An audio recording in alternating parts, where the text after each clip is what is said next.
Hi, and welcome back to my kitchen. My name is Melissa Leroy. I'm a certified holistic nutritional practitioner, and I currently work with Dr. Joseph Bacone at Foothills Wellness Center. Welcome to week 8 of the 2016 52-week Eating Healthy Challenge. We are in week 8. As you just heard in the background, the oven is already preheating for some of the wonderful recipes that we have for you this week. If you've not had a chance to check out the menus, the recipes, we would invite you to like us on Facebook, Foothills Wellness Center, and on Fire Healing. This is where you're going to find the weekly menu that's posted every Sunday, along with recipes throughout the week, and these wonderful YouTube videos that show you a couple of the recipes every Sunday afternoon direct from my kitchen on how to put everything together. We're working on right now one of the snacks for the week. So for those of you who are like me that try to eat gluten-free, sugar-free, one of the things that I miss most is Reese's cups. They have to be one of my favorite. So I went out on a search for how can I make a Reese's cup that's not only healthy, but can also be used for a snack through the week. So, minus the chocolate, I think I've come pretty close. So that is going to be the recipe that we're going to get started on. This is the Quinoa peanut butter crunch cups that we're going to be making in the kitchen today. So we're going to get started with 1.5 cups of puffed quinoa. Now you can actually purchase quinoa puffed. If you don't want to purchase it puffed, you can actually do it yourself. So you can just get some regular quinoa. Preheat a saucepan over medium heat. Once it's heated, then you can pour a little bit of the quinoa in the bottom of the pan, and it's going to slightly puff up. Now, it's not going to sound like popcorn. It's going to be a very quiet crackle, and it's barely going to increase in size from what quinoa typically looks like. So you're going to keep repeating this until you get 1.5 cups of puffed quinoa, which we have right here. The second step that you're going to do is you are then going to add to a saucepan. Let me turn the camera so you can see here.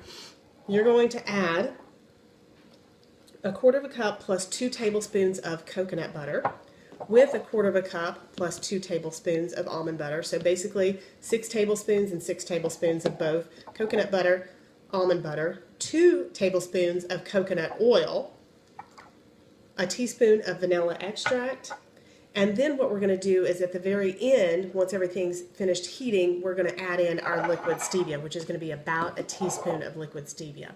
You could also use here, if you wanted to, 1.5 tablespoons of pure maple syrup as well. For those of you who are not watching the sugar content, I still am, so I'm going to use stevia for this. So I actually have the saucepan over here heating. I'm going to step away for just a minute, get that, and get the liquid stevia, and I'll meet you right back here.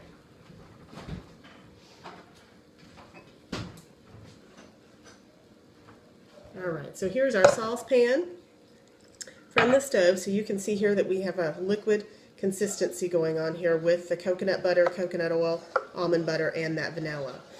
So to this, what we're going to do is we're going to simply add our puffed quinoa right to the mixture here.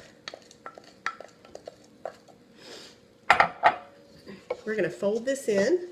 We already have a muffin tin pan set aside. We've actually lined it with some liners, cupcake liners, paper cupcake liners.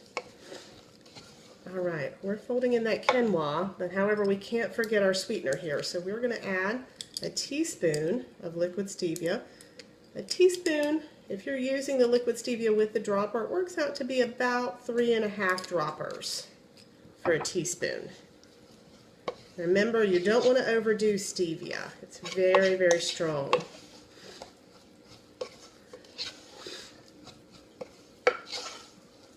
Alright, we have that mixture here. You can see it's pretty doughy, sticky almost. We're just going to simply take a little bit from our spoon here, put it in, make sure you get all of it in there, put it in the cupcake liner. Just kind of flatten it out with your spoon. Make sure that it's touching the edges here. Once we get all of our cupcake liners filled, we're then going to stick this in the freezer for about an hour for it to set. After that, then we can take these out, transfer them to whatever container we're going to put them in, and store them in the refrigerator for the entire week. Now about that helping size right there. That's going to make us between 12 to 14 of these individual servings throughout the week. So plenty for snacks for 2 people for the week.